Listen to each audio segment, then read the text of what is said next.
vices fed. Most stayed, but stuck to their own in expat communities, replicating the life they had enjoyed back home, oblivious to their surroundings and refusing to mix with the locals to acclimatise. I had put my faith in football. In the beginning, to appease my longing for home, I would walk to my local shisha cafe late at night to watch English Premier League matches.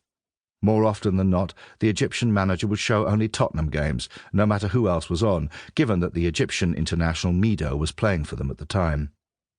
But soon I started to pick up the little threads of local football stories.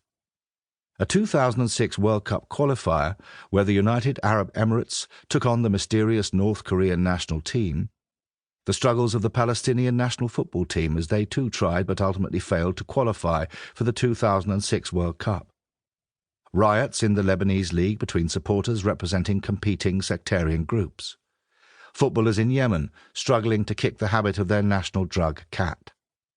I devoured each and every story I could find. They were reported matter-of-factly, as if this kind of thing was perfectly normal in the Middle East. In a way, it was. But each story held something of wider significance. At its root, football seemed to embody something about the country's psyche, its national character, its place in the world, and where it was heading.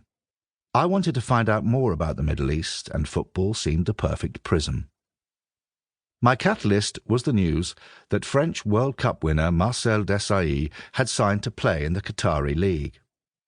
Qatar was a barren, inoffensive country whose recent discoveries of gas had given it phenomenal wealth. A lot of this money was being pumped into sport, especially football, in an attempt to raise its international profile. Without thinking or having any particular plan, I booked a flight to Doha. It seemed an absurd place with absurd ambitions to rule the world. How little I knew back then. I then booked another flight to Egypt, and then another to Iran. It was the start of a journey that would take me to terraces and football pitches as far south as Sana'a, to Tehran in the east, to Tunis in the west, and to Damascus in the north. In all these places I discovered the same thing, a deep and passionate love for the game, and a window of wider understanding. Talk of the globalization of football isn't anything new, but there is a reverence for the game in the Middle East that matches anything in Europe or South America. Yet, in theory, it shouldn't be like this. It isn't a place predisposed to successful Western interventions.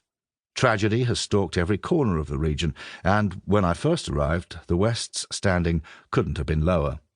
Decades of nefarious interference in Iran, Lebanon, Saudi Arabia, Egypt, Israel, and Jordan, to name a few, had created a toxic mix of corrupt regimes.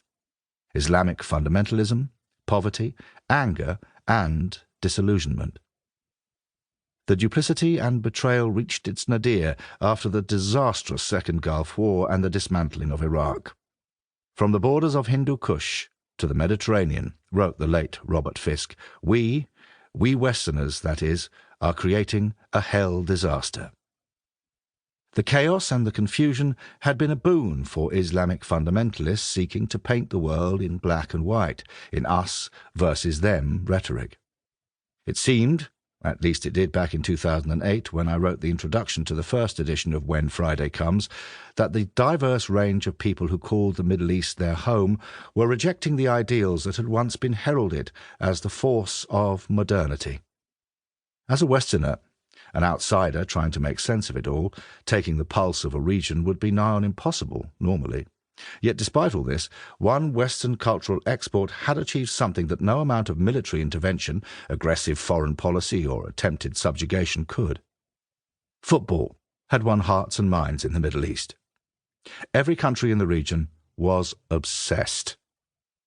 A weekend of English Premier League or Serie A or La Liga football had the power to momentarily disable the most unforgiving jihadist.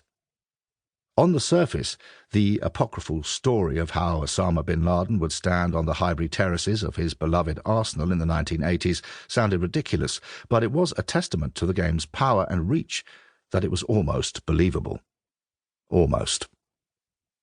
How had the game conquered the land that one might expect to reject it the most? After all, the document that brought the game to life, one of the only documents that has universal and unwavering approval